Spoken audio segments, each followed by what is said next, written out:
Thank you very much to our great Vice President. It was a good decision I made.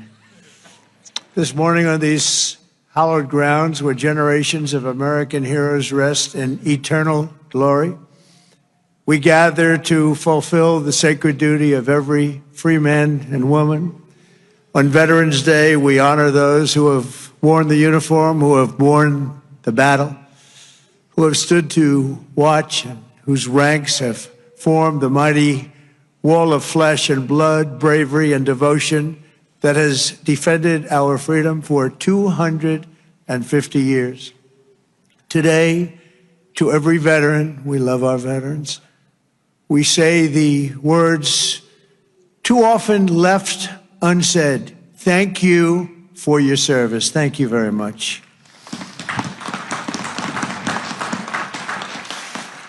And we want to also say thank you for carrying America's fate on your strong, very broad, and proud shoulders. Each of you has earned the respect and the gratitude of our entire nation. We love you, we salute you, and we will never forget what you have done to keep America safe, sovereign, and free. Thank you very much.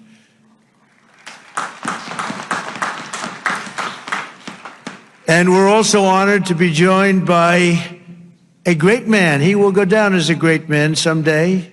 Speaker Mike Johnson. Speaker. Wherever you may be, Speaker. We love you, Speaker. There he is, right there. Good. Got a good location. He always gets a good location. And congratulations to you and to John and to everybody on a very big victory. We're opening up our country. Should have never been closed. Should have never been closed. I want to thank Secretary Doug Collins, who's outstanding, just done a fantastic job for the veterans. We have a 92% approval rating. We took that up from 38% from a certain previous administration that we won't mention. Also, Secretary of War, we like the sound of that better than the other. Secretary Pete Hegseth. Pete, thank you very much. Thank you, Pete. Great job. Our great Attorney General, Pam Bondi. Pam, thank you very much. Thank you. Secretary Doug Burgum. Doug, thank you. Thank you very much for being here, Doug. The #1 energy person anywhere in the world, acknowledged. I was amazed that he took the job, and he did it without hesitation. What he gave up, what Doug gave up, what all of them gave up, nobody would ever know, but Secretary Chris Wright, #1 anywhere in the world, acknowledged. And drill, baby, drill, Chris, right? Drill, baby, drill. The energy prices are way down, and they're going further. Secretary Linda McMahon, Education, moving education back to the states, Linda, right? Getting it back to the states where it belongs. Secretary Lori Chavez DeReamer, thank you, Lori, very much. Director Russ Vogt. Director, thank you. What a good job he's doing. Cutting, but fairly cutting. Director Tulsi Gabbard. Thank you, Director. Ambassador Jamieson Greer, what a job he's done. We've taken in trillions of dollars in tariffs, and we want to keep it that way. It's been good for our country, I can tell you, including national security. General Dan Kane. General, thank you. He's a real general.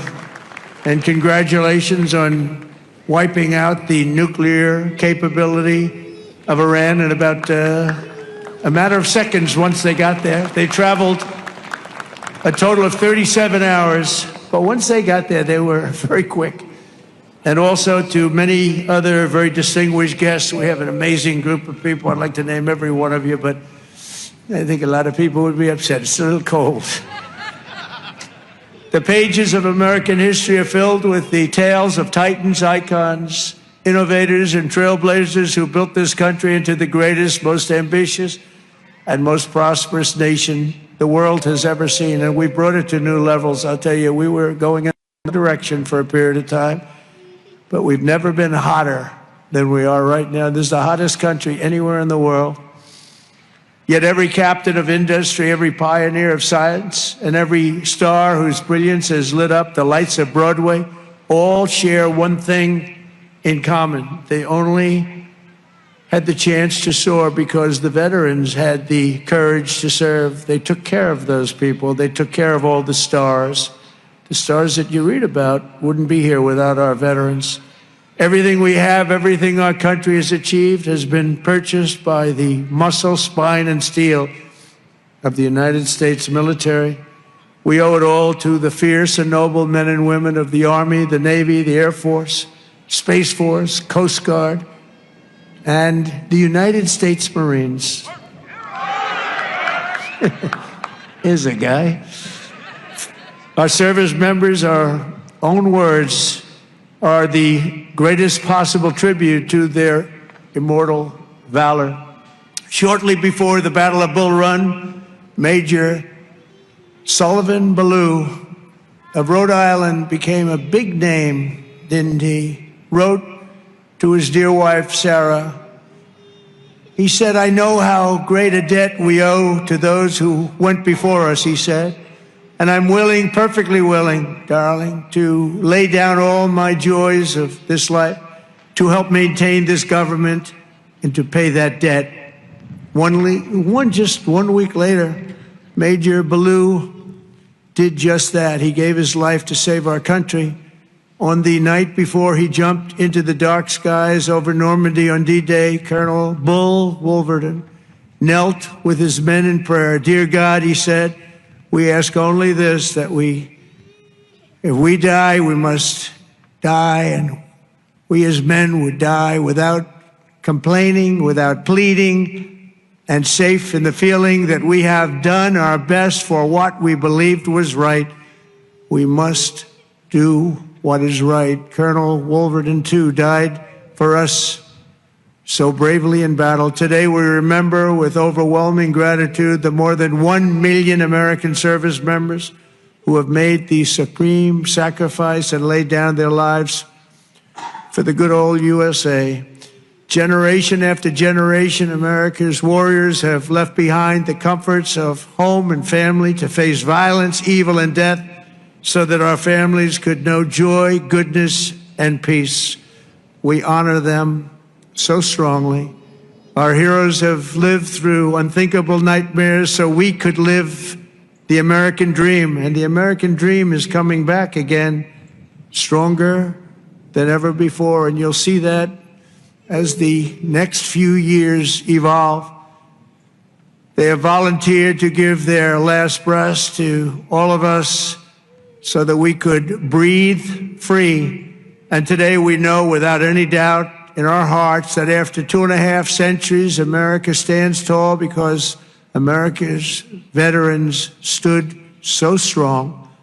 And soon our country will be stronger than ever before. The American veteran has forged a legacy of gallantry and daring without parallel in human history. In September 2009, Army Captain William Swenson was driving through the Afghan mountains when his convoy was ambushed by over 60 Taliban insurgents. He and his comrades were pinned down for hours without artillery or air support. A fellow soldier was shot in the chest, and Captain Swenson crossed an open field to aid his brother in arms. People said, "Don't do it, Captain, don't do it." He did it. When the terrorists closed in around them and demanded their surrender, Captain Swenson threw a grenade at the enemy and rallied his men to break their advance. He then carried the wounded soldiers hundreds of yards to a rescue helicopter before charging back 3 times, back and forth into the fire to save the wounded and bring them home. Even after 7 hours of fighting, he refused to leave any man behind. Retired Lieutenant Colonel William Swenson is here with us in Arlington. And for his actions that day, he proudly wears the Congressional Medal of Honor. Colonel Swenson, thank you very much. Thank you very much, please. Thank you. Thank you very much.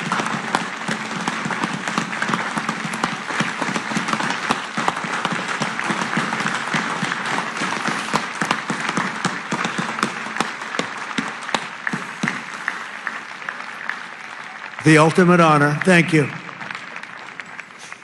Another person who shows the Medal of the American Veteran is Dale Stovall.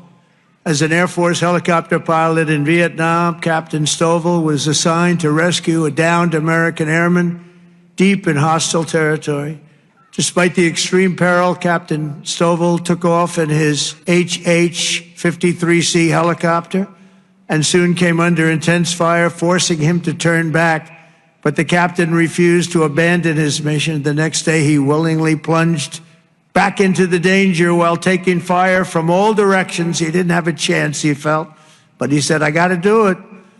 He rescued the downed American pilot who had been stranded on the ground for 23 days and brought him back home alive, completing the deepest rescue behind enemy lines in the entire Vietnam War. For this and 11 other harrowing rescues, he was a brave guy.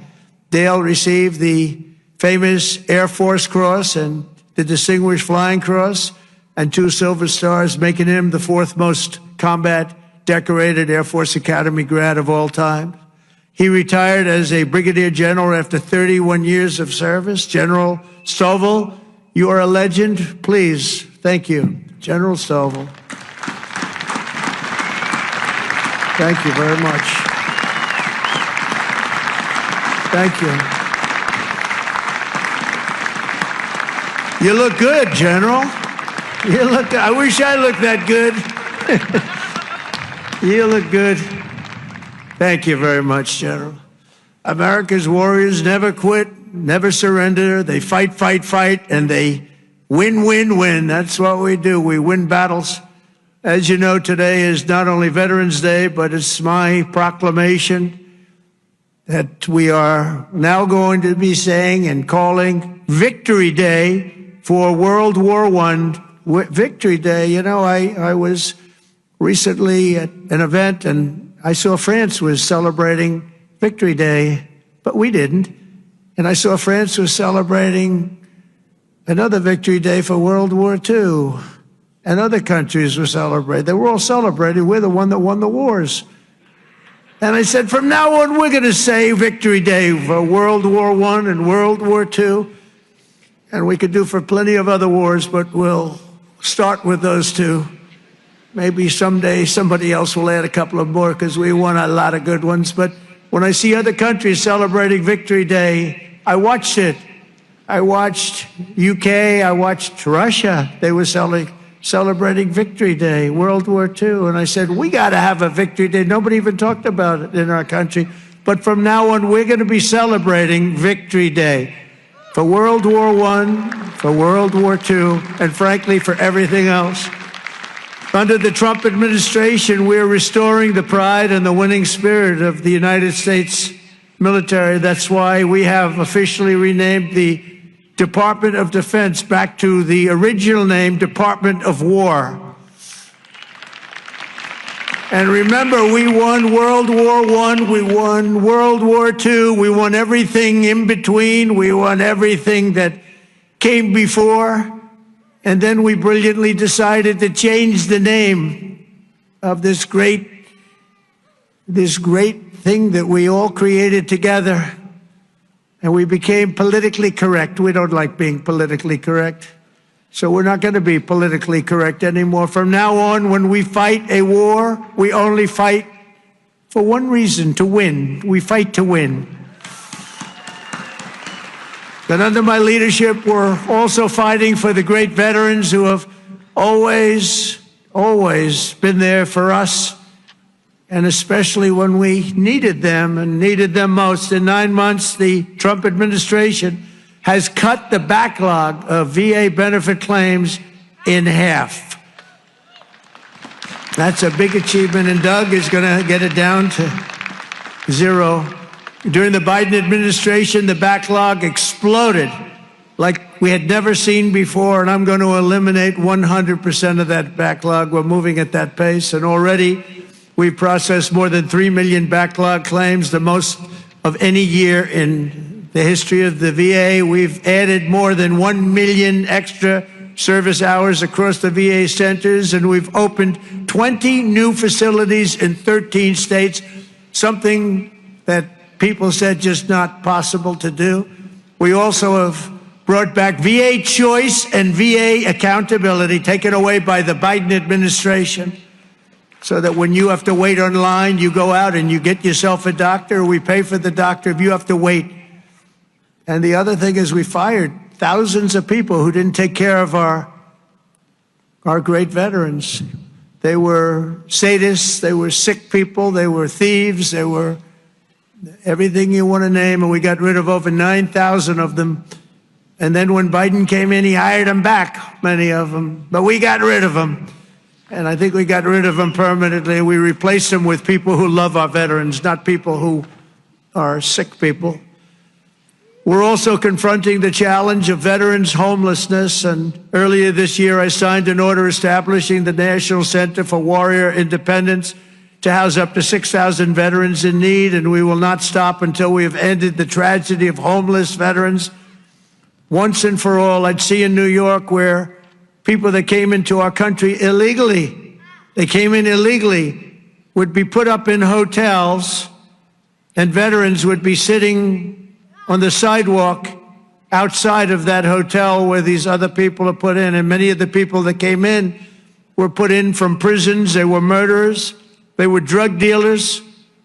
They were people that we didn't want in our country. They were staying in hotels, luxury hotels, and our veterans were sitting on the sidewalks watching them go in. I said, that's never going to happen under this administration. I also signed the VA Home Loan Program Reform Act, because no veteran should be kicked out of their home for what they call a late payment. It's not happening. And I'm pleased to report that since January, the veterans' unemployment rate has fallen by more than 26%. That's amazing. Work hard on that. And I also want to give a very special thanks to all of the veteran service organizations that work so hard. They're all represented here today.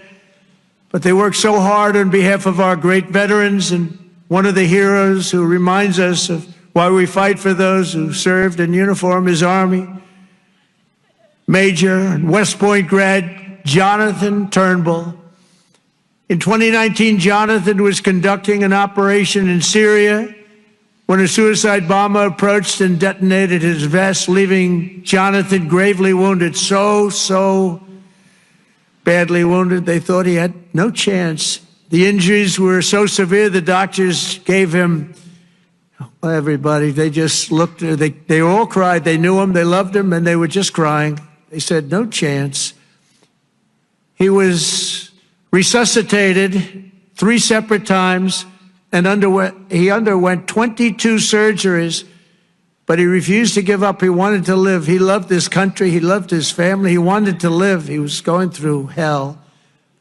I visited Jonathan at Walter Reed in 2020, remembered so well. And today I'm delighted to say that Jonathan is not only alive, he is here with us, back on his feet and living a great life alongside his beautiful wife, Samantha, and their 3 incredible children. Jonathan, Samantha, please. God bless you. God bless you. Thank you. Where are you? There he is. There he is. Beautiful. Thank you very much. Thank you. You're a tough guy. You're a tough one. Nobody could have gone through what you went through. He's doing good, isn't he, huh, Samantha? Thank you very much, both.